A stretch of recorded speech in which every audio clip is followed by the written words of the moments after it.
estude a possibilidade de entrar com girassol para você diversificar esse risco. A gente sabe que o milho é uma cultura que é paixão nacional e que é possível ter altas produtividades porque a gente tem alta tecnologia na cultura hoje em dia. Só que a gente sabe que não é uma realidade de todas as regiões e muito menos a realidade de muitos produtores. Então, assim, coloque na ponta do lápis, estude sobre esses manejos e veja que até que ponto eu posso investir nessa cultura, entrar com ela como uma alternativa, mesmo que seja 50% da área, e trazer uma sustentabilidade maior e melhor, não só da biodiversidade ali da área, mas financeira também para a propriedade.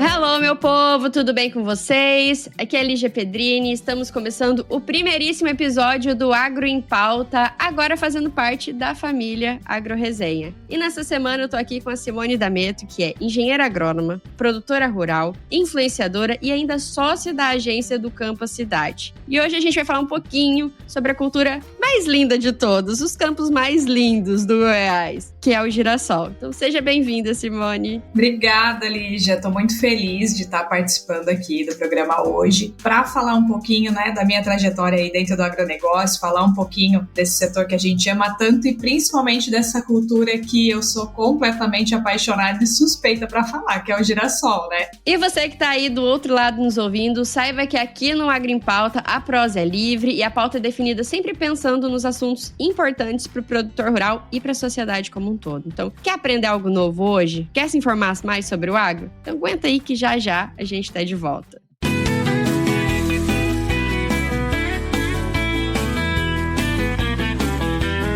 Tô de volta aqui com a Simone e eu queria muito entender da sua trajetória como é que você virou produtora rural e mais, produtora rural de girassol. A minha história com o agro eu conto isso para muitas pessoas, que eu sou uma pessoa que eu escolhi estar no agro. Eu venho sim de famílias com história, né, de produção agrícola. Meu pai foi produtor rural, meu avô foi produtor rural. Só que eu nasci na cidade, escolhi realmente viver a carreira do agro quando fui cursar agronomia. E assim, me apaixonei por diferentes áreas, até no início da graduação, até o final dela. Gostava muito da área de nutrição animal, tinha assim uma facilidade em lidar com isso, até porque meu pai também trabalhava com pecuária nessa época, e não imaginava que eu ia me conectar tão assim intensamente com a agricultura em si, como me transformar em agricultora mesmo, de verdade. Até por um tempo, acho que eu brinco que essa conexão minha com o girassol veio da minha paixão pelas flores, né? Eu sou também especialista em paisagismo de formação, foi uma especialização que eu fiz que eu gosto muito, e quando me mudei para o estado de Goiás foi quando eu comecei de verdade a ter essa conexão com a agricultura e com me transformar em produtora rural, que aqui trabalho junto com meu marido, né, como produtora rural já há 8 anos. Então assim, eu tenho aí uma carreira de 8 anos em safra e safrinha, então eu me considero um neném na agricultura ainda, né? A gente fala que a agricultura muda muito ao longo dos anos e por mais que sejam experiências muito únicas dentro de cada safra que a gente passa, eu me considero uma pessoa assim bem iniciante nessa área de ser produtora rural mesmo. E com relação ao girassol, o fato de ter essa paixão, né, por conhecer culturas diferentes,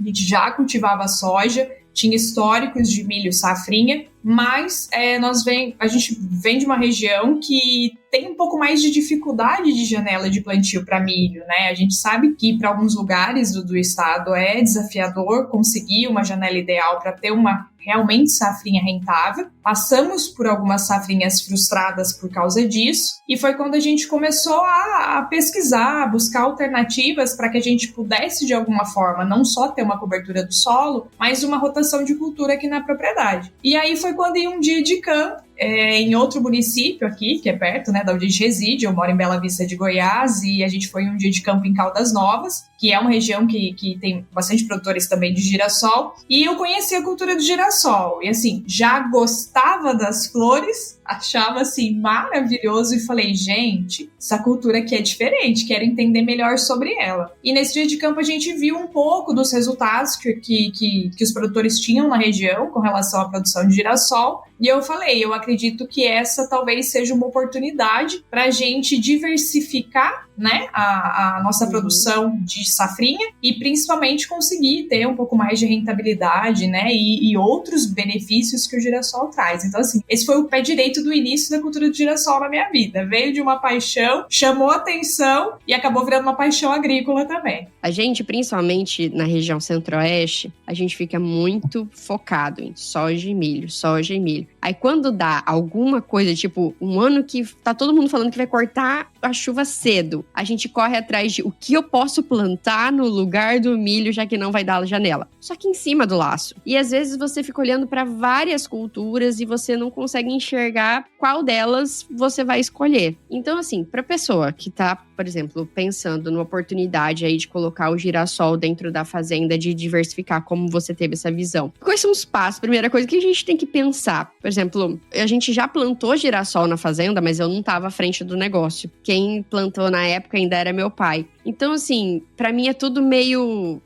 É nebuloso, assim, sabe? Eu sei mais ou menos. E eu acho que é isso também que afasta muito o produtor de escolher plantar o girassol ou não. Às vezes, como não é uma cultura tão falada como soja e milho, que tem muita informação muito fácil, a gente fica meio perdida, assim, sabe? Quantos dias de ciclo tem a cultura? Qual que é a data limite para plantar o girassol, sabe? Qual que é a melhor época de plantio? A gente fica meio perdido. Então, começando a dar uma luz pro pessoal, como que é pensar no girassol e esses dados mesmo realmente de ciclo e tudo mais? Eu acho que o primeiro passo que a gente precisa considerar quando vai implantar uma cultura diferente daquela que a gente está acostumado, isso no caso do girassol, é olhar pelo lado da comercialização. Esse foi o primeiro ponto, assim, que foi crucial para a gente para definir a cultura. Porque nós aqui produzimos uma variedade especificamente para a produção de óleo de cozinha. Então eu tenho esse nicho de mercado porque tem as empresas que são esmagadoras aqui, inclusive são as mesmas empresas que a gente comercializa a soja. Então eu tenho assim uma logística muito boa de comercialização. Então esse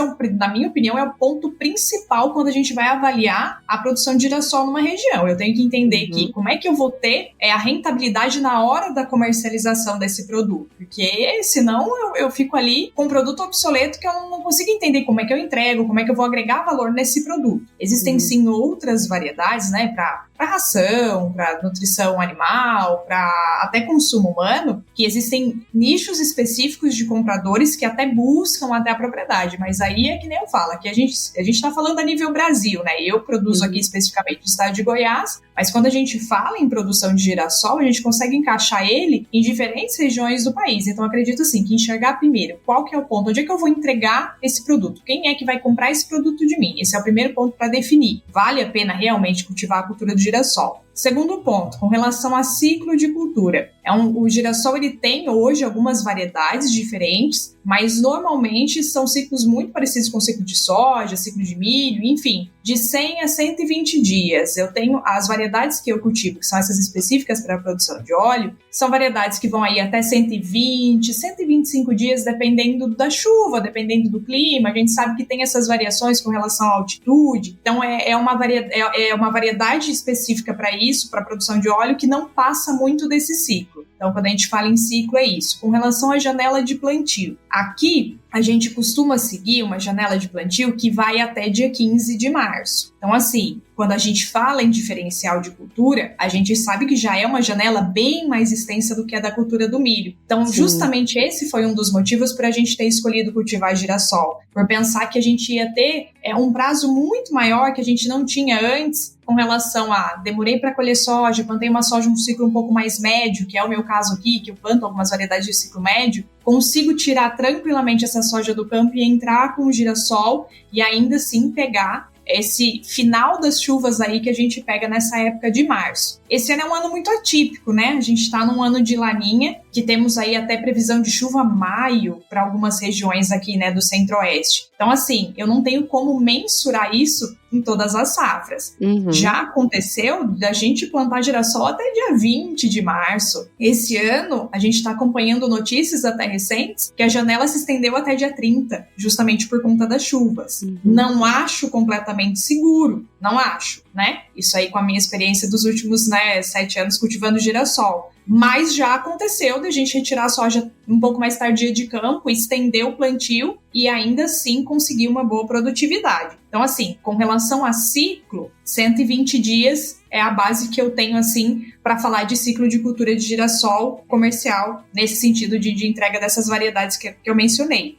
E com relação à janela de plantio, eu gosto de trabalhar 15 de março. Para mim, é um prazo de 15 de março, é uma janela, assim, que até em anos atípicos ainda consegue se produzir muito bem. E falando de chuva, quando a gente pensa em milho, e eu tô sempre comparando com milho, pessoal, porque realmente é a cultura que substitui. Geralmente o produtor pensa, aqui, se não dá pra plantar milho, o que eu vou plantar? Por isso que eu tô sempre comparando com milho. A gente sempre pensa assim, tipo, se chover até pendoar, meu milho tá salvo pelo menos de sacas. Existe isso no girassol também? Sim, existe isso no girassol. A gente sabe que o girassol é uma cultura que é muito dependente de polinização para a formação das sementes, mas também o enchimento de grão depende de uma necessidade hídrica que não é igual a do milho, mas a gente fala de uma necessidade hídrica de 350 milímetros, que é uma necessidade hídrica baixa, mas que com certeza se eu tiver 400 milímetros, 600 milímetros, 700 milímetros igual ao milho, vai ser uma cultura que vai responder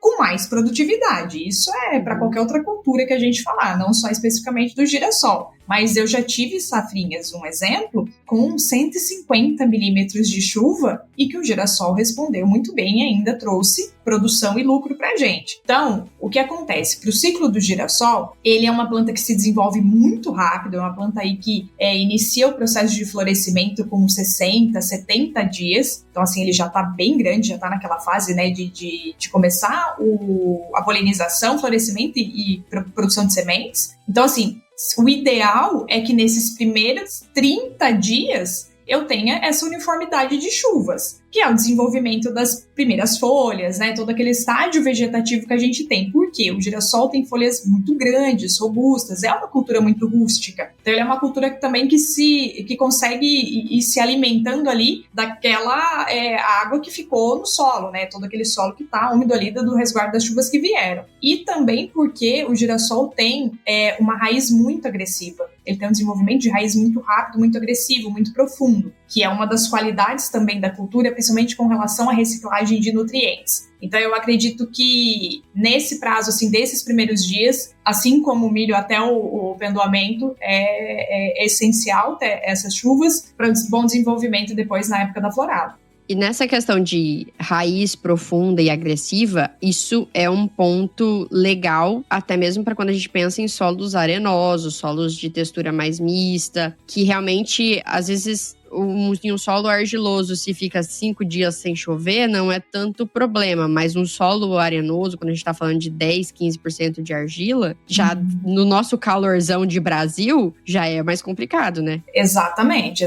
Então, assim, essa profundidade das raízes, essa reciclagem dos nutrientes, faz com que seja muito mais seguro, de repente, do que outras culturas que demandam uma necessidade hídrica maior e que não tem a raiz tão agressiva. Na minha opinião, faz com que o girassol seja uma opção melhor para a safrinha em áreas com escassez hídrica nesse período, altas temperaturas e principalmente solos um pouco mais arenosos. Aqui a gente tem áreas, né, de solos mais arenosos, eu tenho áreas até de abertura que a gente está entrando com safrinha esse ano, e aí eu vou conseguir compartilhar até melhor os resultados, que não são áreas que já eram consolidadas, que a gente veio com girassol. Daí eu vou poder falar melhor agora a partir dessa safra, até inclusive com girassol em áreas mais novas de cultivo e plantados agora, na janela, literalmente. Só de você ter falado 350 milímetros, nossa, me deu um ânimo aqui, porque milho a gente já tá pensando em 500 milímetros, 600 milímetros. Quando a gente vai para algodão, por exemplo, é 600 a 800 milímetros. Então, tudo bem que o ciclo do algodão também é bem mais longo,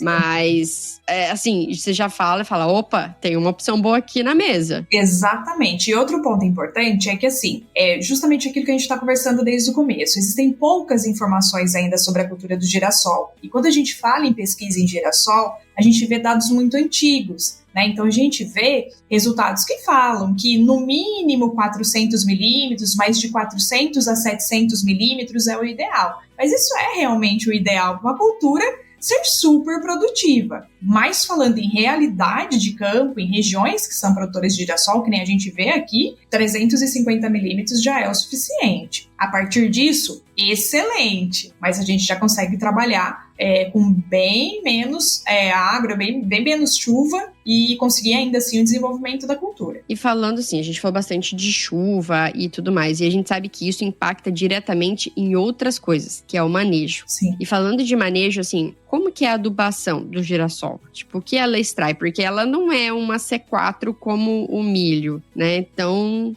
quais são, assim, os principais que a gente não pode deixar faltar de jeito nenhum? Com relação a girassol, aqui a gente gosta de fazer um manejo muito completo e robusto. Não é a realidade de muitos produtores que cultivam girassol, não só aqui no estado de Goiás, mas em outras regiões. Com relação a manejo de plantio, aqui pra gente, eu gosto de utilizar tudo na base. Eu não faço cobertura a lanço, nem na soja, nem no girassol. Por quê? É o que facilita meu operacional e é o que o meu solo permite. Então, esse ano a gente entrou com 250 quilos, né, de adubação foi 12, 15, 15, NPK tradicional, base, 100% tudo na base do girassol. E aí eu venho com as aplicações foliares, né, no pós-emergente, segunda aplicação, terceira aplicação, que aí depois eu vou explicar um pouquinho mais como é que a gente faz nesse manejo, entrando muito especificamente com nitrogênio e boro.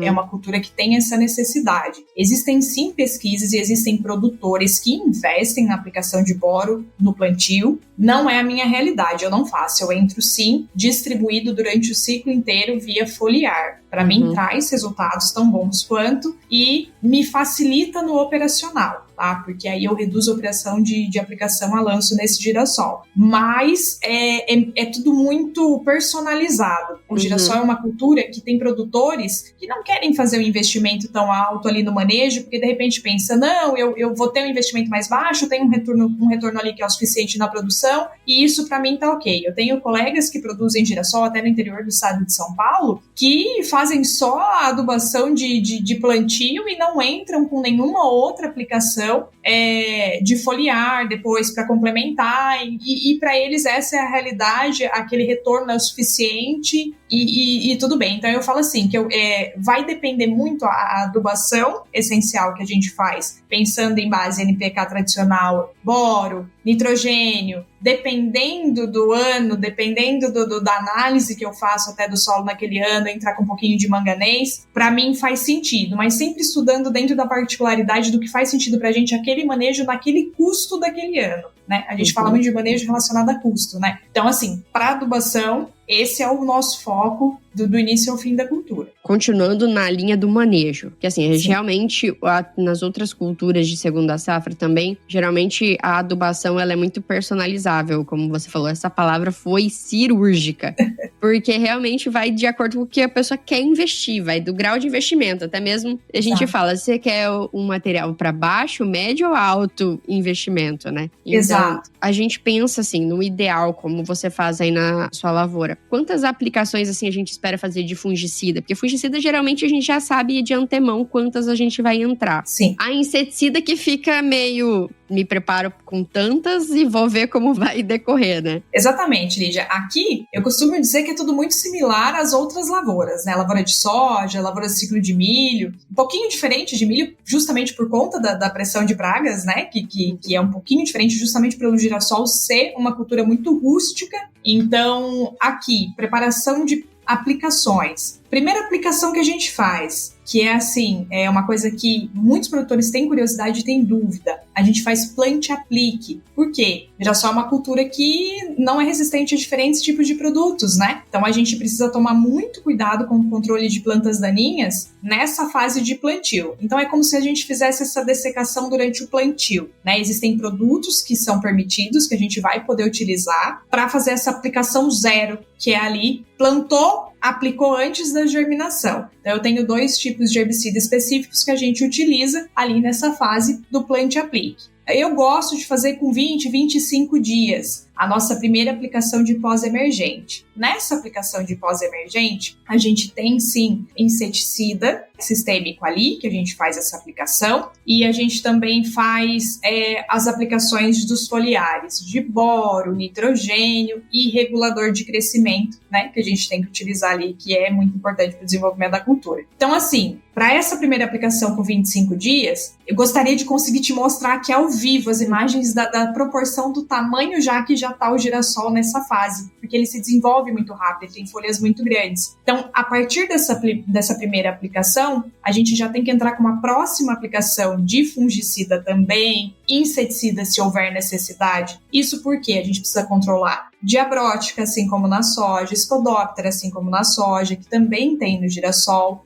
Se há uma região que tem bastante cultivo de milho, a gente tem aí problema com lagarta-rosca, enfim, tem que estar sempre avaliando. Não vou te falar que é uma pressão muito grande, é muito diferente das outras culturas, é uma pressão bem menor, mas existe, tá? E pode prejudicar com certeza a lavoura. Então, nessa segunda aplicação, ela já entra 15 dias após essa segunda aplicação, depois do pós-emergente, que seria a nossa terceira aplicação entrando na lavoura, né? Então, aplicação 0, primeira aplicação com 25 dias, eu gosto de entrar com 15 dias depois, para essa aplicação que também vem fungicida, né? Para proteger o girassol, enfim, inseticida e os nutrientes foliares. Após isso, mais 15 dias a gente já entra com a última aplicação na cultura. O girassol vai estar aí com aproximadamente 60 dias, 65 dias, dependendo, né, do manejo, que também é personalizado, vai depender do clima, de bem outros fatores e até da pressão de pragas ali. Por quê? Essa terceira e última aplicação, né, pós-aplicação 0, ela não dá para entrar depois por conta do limite da barra do pulverizador, porque ele cresce demais, ele fica muito alto.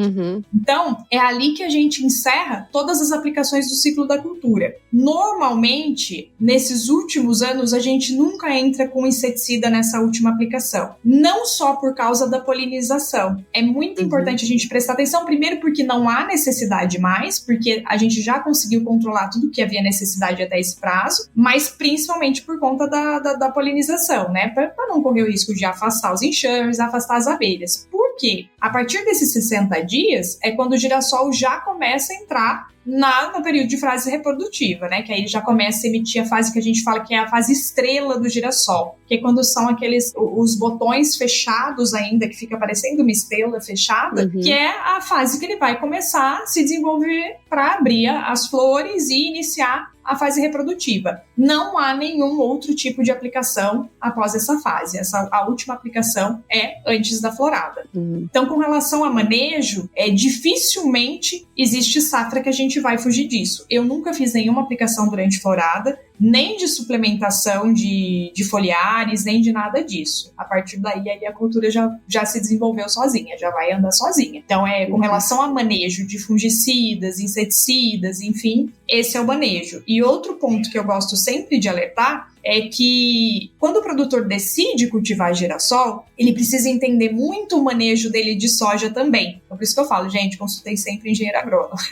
Por quê? O girassol não tem muitos produtos registrados e, principalmente, existem produtos que não podem ser usados na dessecação da soja porque atrapalham a germinação do girassol na hora do plantio dele. Então, tomar bastante cuidado com relação a isso, que às vezes o produtor usa algum produto específico ali na dessecação que vai impedir com que o girassol se desenvolva bem ali depois da germinação e pode deixar resíduos no solo que vão impactar, sim, na produção de girassol até o longo do ciclo dele inteiro. Então, assim, quer plantar girassol? Conheça bem a sua safra de soja para você conseguir ter um bom desempenho da lavoura de girassol. Porque eu vejo muito isso, produtores que criminalizam a cultura, falam, não plantei, foi muito ruim, não desenvolveu, não deu certo. Mas por quê? Não olhou de forma ali holística todo o manejo da propriedade, para conseguir fazer com que a safrinha complemente tudo aquilo que ele espera, que veio da safra, fez o plantio, realmente foi lucrativo, foi bom e trouxe benefícios, né, na rotação de cultura ali, não só para o solo, para reciclagem de nutrientes e para a lucratividade da propriedade. Então, esse é um dos pontos assim que eu alerto bastante. Mas com relação ao manejo,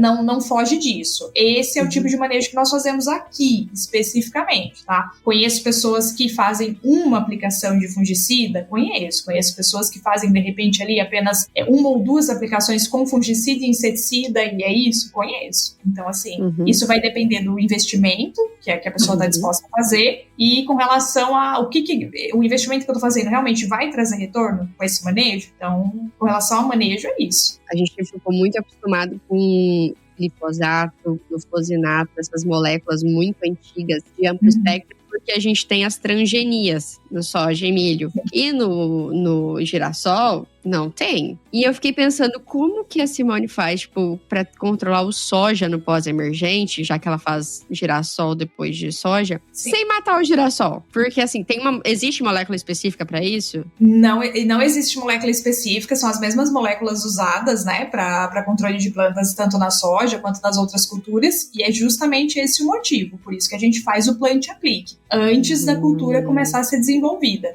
É como se a gente fizesse ali uma pré, né? Plantou, aplicou, controlou aquela cultura que tá ali, o que germinou, mas a partir disso, a gente não faz entrada de nenhum outro produto, porque realmente vai ter problema com deterioração da cultura. É desafiador para controle de plantas daninhas, mas ao mesmo tempo, por ser uma cultura que se desenvolve muito rápido, ela cresce, as folhas são muito grandes, isso também ajuda muito no controle das outras plantas. E falando assim, de desenvolvimento rápido, existe geralmente uma possibilidade da gente fazer um consórcio com o girassol com outra cultura? Porque quando a gente pensa, por exemplo, em milho com capim, a gente tem que depois entrar, às vezes, com nicosulfuron ou alguma outra molécula para dar uma seguradinha no capim. Que seja seletivo, não vai prejudicar o milho, mas para segurar. O girassol é muito sensível quanto a isso. Só que ele tem um desenvolvimento muito rápido também. Existe essa possibilidade? Existe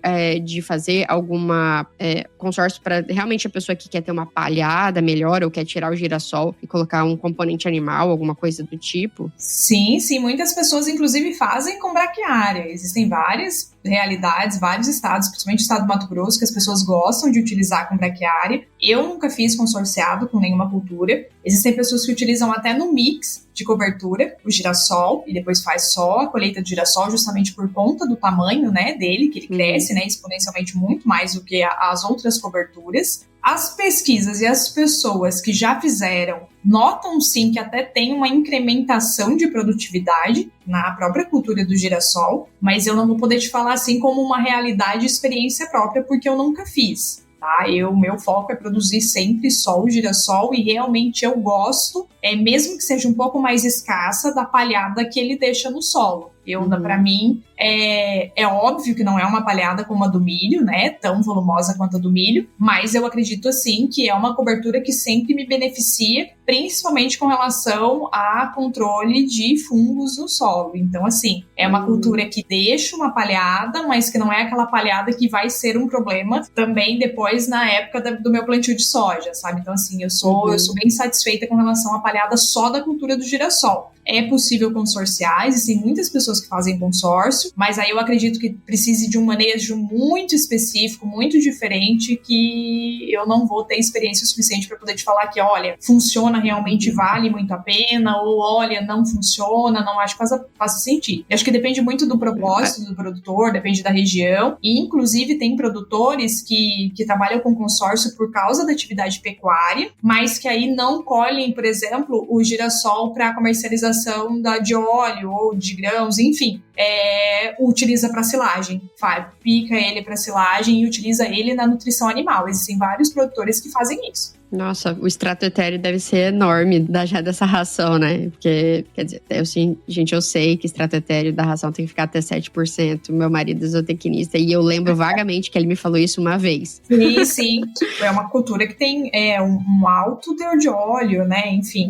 Então, palatabilidade, essas coisas. Então, tem bastante produtores que fazem consórcio com a braquiária, não colhem e picam para silagem. Isso é uma realidade também. E assim, a gente falou que a última aplicação dele foi ali com mais ou menos 60 dias. E depois, para colher, ele é igual ao soja que precisa dessecar ou ele é igual ao milho que ele seca sozinho? Ele seca sozinho. Existe a possibilidade de dessecação? Existe a possibilidade de dessecação. nunca dessecamos. Não é minha realidade, nós não fazemos terceira safra, não existe essa necessidade. Então, assim, é uma cultura que encerra o ciclo muito bem sozinha. Depois desse desenvolvimento ali de todas as aplicações, a gente já tem a parte de polinização que é muito rápida. De 10 a 15 dias a gente já consegue ter 100% da polinização e começa, realmente o enchimento dos grãos ali. E nesses próximos dias observar, conforme os grãos se desenvolveram, como é que vai secando o capítulo dele em si. Por quê? Nessa fase final da cultura, os grãos vão se tornando mais secos, mas o capítulo todo do girassol, que é aquela cabeça dele que normalmente fica muito grande, ela fica muito úmida, ela demora um pouco mais para secar. Então tá sempre observando isso. Tira a amostra, vê como é que tá a umidade da semente. Por quê? O girassol é uma cultura que tem um teor de óleo muito alto e, consequentemente, é muito inflamável. Então, prestar muita atenção que não dá para se colher com umidade muito alta, porque não é possível fazer a secagem, utilizar no secador, risco de pegar fogo, enfim. Então tem que prestar atenção nisso, mas é uma cultura que encerra o ciclo sozinha. E ele é muito leve, né? Muito leve. Isso é uma coisa legal de ressaltar, porque assim, a gente às vezes fala assim, mas daí passa na pré-limpeza, vai pro secador. Gente, a semente do girassol, ele é muito mais leve que o dos outros grãos que a gente tá acostumado. Muito leve, muito leve. E isso é um ponto que a gente destaca bastante quando a gente fala no processo de colheita, que assim, colhida, a gente tem experiência com as duas plataformas, Eu já colhi com plataforma de soja e já colhi com plataforma de milho. Ambas funcionam, mas ambas precisam de adaptação. Por quê? Por ser uma cultura que é muito leve a semente, muito leve o capítulo também depois de seco, ela cai, existe um desperdício muito grande quando vai passando, a plataforma da colheitadeira. Então precisa de uma tela que é colocada, na plataforma, a gente faz adaptações com telas, justamente para quando o capítulo bate na máquina, ele não voltar para o campo, ele ir realmente para dentro da máquina. Então, quem não faz esse tipo de adaptação, normalmente sofre um pouco com desperdício. É possível, mas a gente não recomenda, não é algo que a gente faz aqui. A gente faz adaptação e uma escolhe normal, assim como qualquer outra cultura, Assim como soja, assim como milho, é possível colher com as duas plataformas. E, inclusive, eu ia até fazer essa pergunta agora. Se a gente precisa de algum implemento específico pro girassol. Porque, por exemplo, uma vez eu conversei com o pessoal sobre produção de mamona. E para colheita da mamona, era uma plataforma específica que você tinha que colocar na máquina. Então, você já adiantou que pode ser com soja ou com milho. Mas, além disso, existe algum outro implemento, além dessa adaptação da tela ou coisa do tipo? Eu sei que existem algumas plataformas específicas para colheita de girassol. Fora do Brasil é muito utilizada. Aqui eu ainda não tive a oportunidade nem de ver pessoalmente alguma plataforma que seja específica, desenhada para a cultura do girassol. Acredito que por mais que a gente tenha uma demanda alta, uma produção alta aqui no Brasil, não exista, esse tipo de investimento por parte dos produtores, justamente por ser possível fazer a mesma coisa com as outras plataformas. A gente pode ver vídeos, ver informações de pessoas de fora do Brasil, por exemplo, a Ucrânia, que é referência em produção de girassol, alguns outros países da Europa, que tem sim uma plataforma específica para a cultura, que eu acredito que já tenha todo o desenho específico ali para não precisar da adaptação, mas não é algo que eu já vi aqui, que eu falo assim, nossa, é muito comum, os produtores realmente investem nisso. E com relação ao ciclo inteiro da cultura, do plantio e da colheita, não é necessário nenhuma máquina específica. Só com relação à regulagem, prestar atenção por conta de população de plantas, porque o girassol, tem uma população bem menor do que as outras culturas. A gente costuma usar aí 2 plantas por metro no máximo, então aí 40 mil plantas, 45 mil plantas, dependendo da variedade. Então, com relação mais a isso, mas mesmo a plantadeira que a gente cultiva soja e milho, pulverização no mesmo formato, já pulverizamos com drone, realmente fica muito boa a pulverização por conta de dar esse prazo um pouco maior por conta da altura da barra do pulverizador. Isso também entra de novo na relação do custo, Será que é viável para o produtor? Será que não é naquele momento? Então, tem que contabilizar tudo isso. E colheita também funciona no mesmo formato. contato com a plataforma, tanto de soja quanto de milho, é possível colher. Isso é legal de ressaltar, porque às vezes também o pessoal fica pensando, mas eu já tenho tudo compradinho aqui, eu já tenho tudo as minhas máquinas, eu vou ter que fazer mais alguma coisa. E às vezes a gente não precisa, né? É bem isso, a gente fica pensando. E até eu fiquei pensando se depois da colheita precisa de mais alguma operação. Por exemplo, no algodão tem a destruição de soqueira. O milho, muita gente, o pessoal passa correntão, coisas do tipo para abaixar o talinho, né, do milho. Sim, é muito similar com o manejo do milho. Por quê? O como do girassol é muito duro, muito firme, né? Então, depois da colheita, como os capítulos ficam bem altos e a máquina colhe muito mais o capítulo, né, do que o restante da planta, existem vários tipos de manejo que vai depender também do produtor e daquilo que ele tem disponível no momento. Aqui a gente já teve experiência com diferentes tipos, né? O primeiro ano que a gente fez, nós optamos por usar o rolo faca. Funciona muito bem para destruição, né, da soca que resta ali do girassol, né, para depois não atrapalhar o plantio. Funciona muito bem. Já utilizamos roçadeira, que também ficou maravilhoso o trabalho. É um trabalho que demora mais tempo, dependendo do tipo de área, dependendo do tamanho da área do produtor, mas também que fica uma cobertura muito boa, o restante de palhada muito boa. Hoje, nós optamos por utilizar a grade leve. Passa a grade leve depois do plantio, sem revolver o solo, só para destruir ali aquele restante de plantas e manter a palhada para o plantio. Particularmente é o tipo de manejo que a gente mais gosta, porque é o que a gente já tem o implemento na propriedade, não precisa alugar, não precisa terceirizar essa operação, e também por conta do resultado da palhada que ele deixa. Então, hoje, atualmente, a gente faz esse tipo de manejo. Então, precisa sim, depois da colheita, fazer esse tipo de manejo. E rende, né? A grade fechadinha ali para rapidão, não vai gastar muito diesel, o custo operacional fica baixo.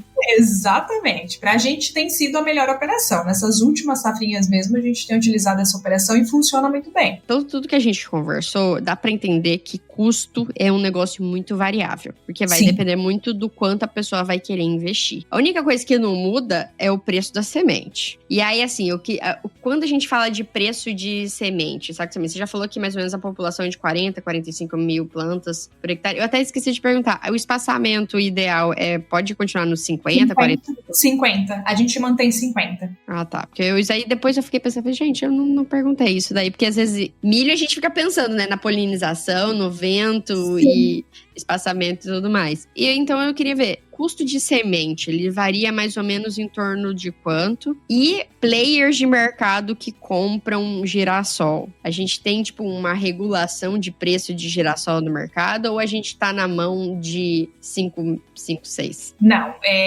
a gente tá na mão de algumas empresas, sim. Primeiramente, com relação a custo de sementes. Mesma coisa, segue muito o padrão de milho. Isso vai depender muito da empresa, da tecnologia. Hoje a gente já tem empresas que investem, né, em híbridos de girassol no país e assim, se equipara muito a preço de milho, né, de tecnologia de milho. Com relação a preço de manejo, eu vou te falar assim, qual é a nossa realidade aqui, porque eu gosto muito de fazer a operação de barter. Então assim, eu venho de uma realidade que eu faço desde manejo de adubo até o manejo de fungicida, foliares, incluindo a semente, um custo de aproximadamente de 16 a 18 sacas, tá?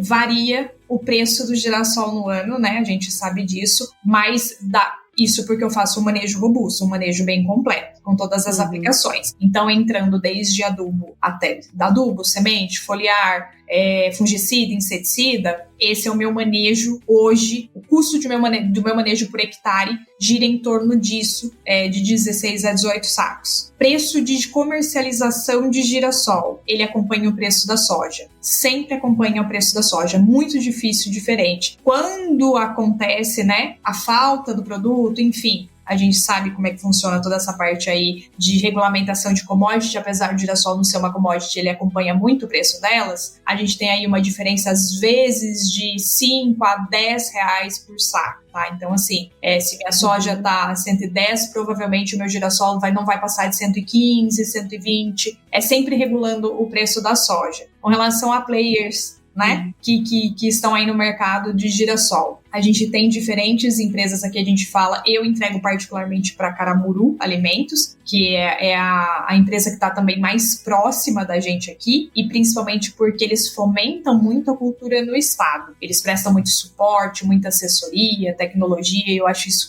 é algo que é muito importante. Mas existem outras, sim, empresas que estão aí nos outros estados. Mato Grosso a gente tem Bung, se eu não me engano a Cargill em algumas regiões também recebe. Então, ainda é uma cultura que nem eu mencionei lá no começo, que o produtor, quando ele quiser investir, o primeiro ponto, para quem eu vou vender esse produto, tá? Então, assim, nossa, não é a cultura dos sonhos, não é assim, não é que tudo é mágico, tudo lindo, mas primeiro, para quem eu vou comercializar esse produto? Olha, essa vai ser viável, como é que é minha logística, tudo isso. Aí, a partir daí, pensar no planejamento da cultura. Eu acredito que dentro dos próximos anos a gente já viu um avanço grande de plantio de girassol. A gente teve, né, um boom do girassol há muitos anos atrás. Faltou técnica, faltou assessoria, faltou produto, faltou assistência. O produtor desistiu do girassol, até porque existem muitos mitos que englobam a cultura do girassol, né? Por exemplo, o girassol hospedeiro de mofo branco vai derrotar sua soja de mofo branco, né? A gente ouve muito isso em muitos lugares. Muito. Então, assim como o girassol é hospedeiro de mofo branco, outras 400 plantas também são, né? Inclusive algodão, feijão, batata. Então, assim, quando a gente fala nesse tipo de específico, assim, de manejo, a gente tem que lembrar que eu tô fazendo direitinho o meu manejo de fungicida na soja antes de criminalizar a cultura que eu tô entrando na safrinha. Então, assim, eu acho que parte desse ponto inicial. Acho que, assim, de uma maneira geral, é o produtor pensar nisso, sabe?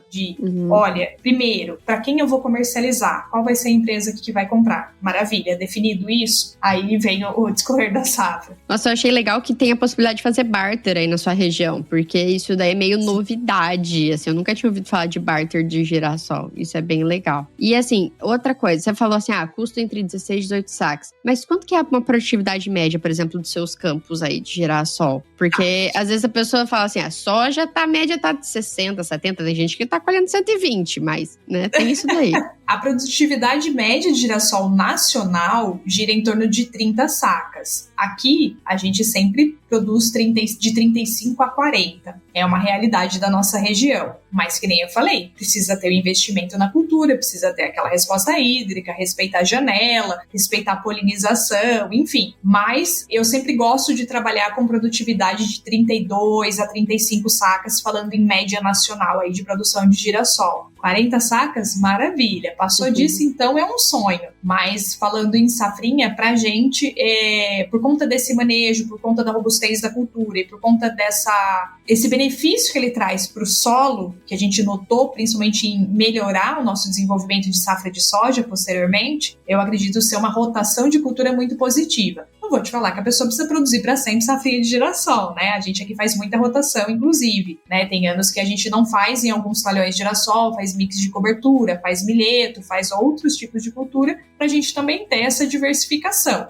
Mas é uma possibilidade muito positiva, na minha opinião. Show de bola. A gente englobou, acho que tudo de dúvida é possível. Mas se você pudesse dar uma dica pro produtor que tá pensando em plantar girassol, qual dica você daria? E a minha dica é: observe o mercado da sua região, observe na ponta do lápis quais são os seus manejos, as suas rentabilidades. Se no caso você planta milho e de repente não está satisfeito com a demanda de trabalho que você tem pela cultura e o retorno que você tem com aquela cultura, analise a possibilidade de trazer o girassol como alternativa. Não precisa começar em uma área inteira. Quando eu falo de girassol para os amigos que às vezes cultivam milho e pensam assim, nossa, tá difícil, não tô conseguindo ter aquilo que eu espero, eu falo sempre assim: observe como é na sua região. Realmente a sua região é uma região que tem todo esse potencial produtivo para explorar o milho como ele deve ser explorado? Estude a possibilidade de entrar com o girassol para você diversificar esse risco. A gente sabe que o milho é uma cultura que é paixão nacional e que é possível ter altas produtividades porque a gente tem alta tecnologia na cultura hoje em dia. Só que a gente sabe que não é uma realidade de todas as regiões e muito menos a realidade de muitos produtores. Então, assim, coloque na ponta do lápis, estude sobre esses manejos e veja que até que ponto eu posso investir nessa cultura, entrar com ela como uma alternativa, mesmo que seja 50% da área, e trazer uma sustentabilidade maior e melhor, não só da biodiversidade ali da área, mas financeira também para a propriedade.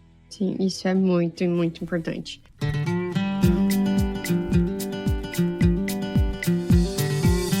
Olha, Si, muito, muito, muito obrigada pela sua participação aqui no Agro em Pauta de hoje, por ter compartilhado um pouco da sua experiência, da sua história, dos seus conhecimentos, porque afinal de contas foram anos construindo tudo isso aí, né? Pra gente ter esse papo aqui de 40 e poucos minutos. Sim.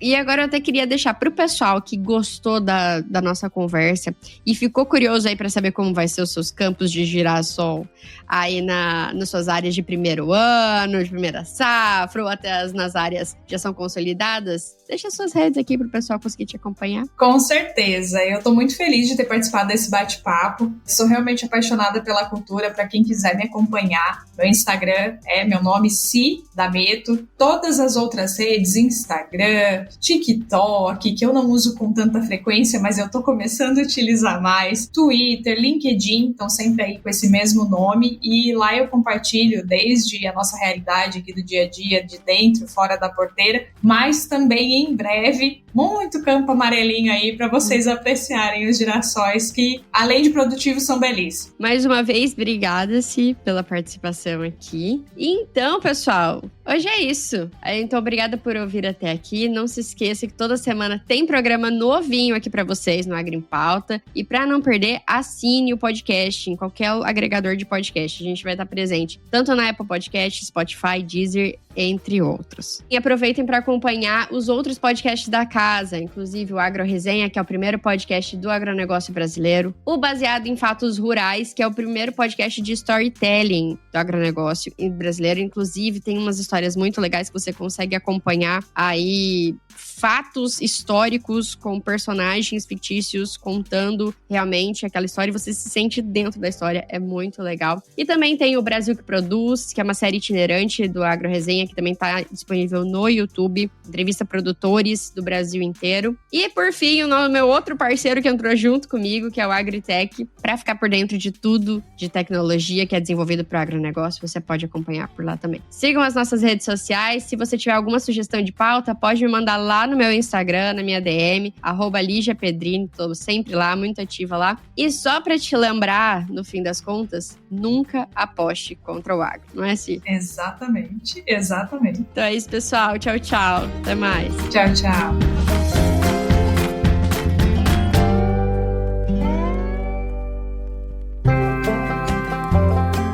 E aí, você gostou desse podcast? Se gostou, considere compartilhar esse episódio com alguma pessoa que irá se beneficiar desse conteúdo e nos ajude a alcançar ainda mais pessoas.